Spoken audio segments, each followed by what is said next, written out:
നമസ്കാരം. ഇന്ന് ഒരു മിഡ് വീക്ക് എവിക്ഷൻ ഉണ്ടാകുമോ എന്നുള്ളതാണ്. ഇന്നൊരു മിഡ് വീക്ക് എവിക്ഷൻ ഉണ്ടാകുമോ, ആരായിരിക്കും പുറത്തു പോകുന്നത്, ഒരു ട്വിസ്റ്റ് ഉണ്ടാകുമെന്നുള്ള വാർത്തകൾ വരുന്നു.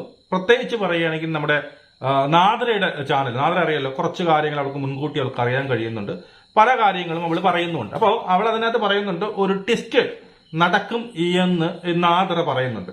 ആ ട്വിസ്റ്റ് ഈ പറഞ്ഞ ഒരു മിഡ് വീക്ക് എവിക്ഷൻ ആണ് എന്നുള്ളതിനെ കുറിച്ചാണ് ഒരു സൂചനകൾ കിട്ടുന്നത്. ഞാൻ പേഴ്സണലായിട്ട് ഈ സംഭവം അറിഞ്ഞിട്ടില്ല, അറിഞ്ഞെങ്കിൽ നിങ്ങൾക്ക് അറിയാം, ഞാൻ കൃത്യമായിട്ട് അത് പറഞ്ഞത്.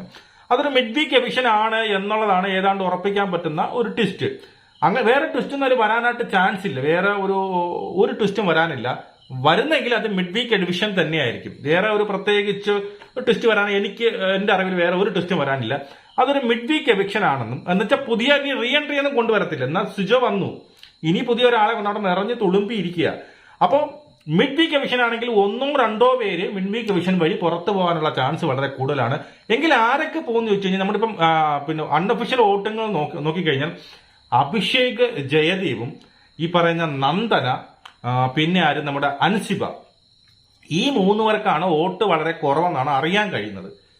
അഭിഷേക്, ജയദേവ്, നന്ദന, ഈ പറയുന്ന അൻസിബ, ഈ 3 പേരിൽ 2 പേരെങ്കിലും പോകുമെന്നാണ് തോന്നുന്നത്. അതിൽ ഒന്ന് നന്ദനയും ഈ പറഞ്ഞ എനിക്ക് തോന്നുന്നു ചിലപ്പോൾ നന്ദനയും ഈ ജയദീപും ആയിരിക്കും പോകുന്നതെന്നാണ് ഞാൻ മനസ്സിലാക്കുന്നത്. അൻസിബയ്ക്ക് ഒരുവിധമെങ്കിലും വോട്ട് കിട്ടാൻ ചാൻസ് ഉണ്ട്. ഈ നന്ദനയ്ക്കും ജയദീപിനും വോട്ട് കിട്ടാനുള്ള ചാൻസ് വളരെ കുറവാണെന്നാണ് ഞാൻ മനസ്സിലാക്കുന്നത്. അറിഞ്ഞൂടാ. അപ്പൊ എന്തായാലും നാളെ, അതായത് ഇന്ന് ഞാൻ ഇത് റെക്കോർഡ് ചെയ്യുന്ന തലേദിവസം രാത്രിയാണ്.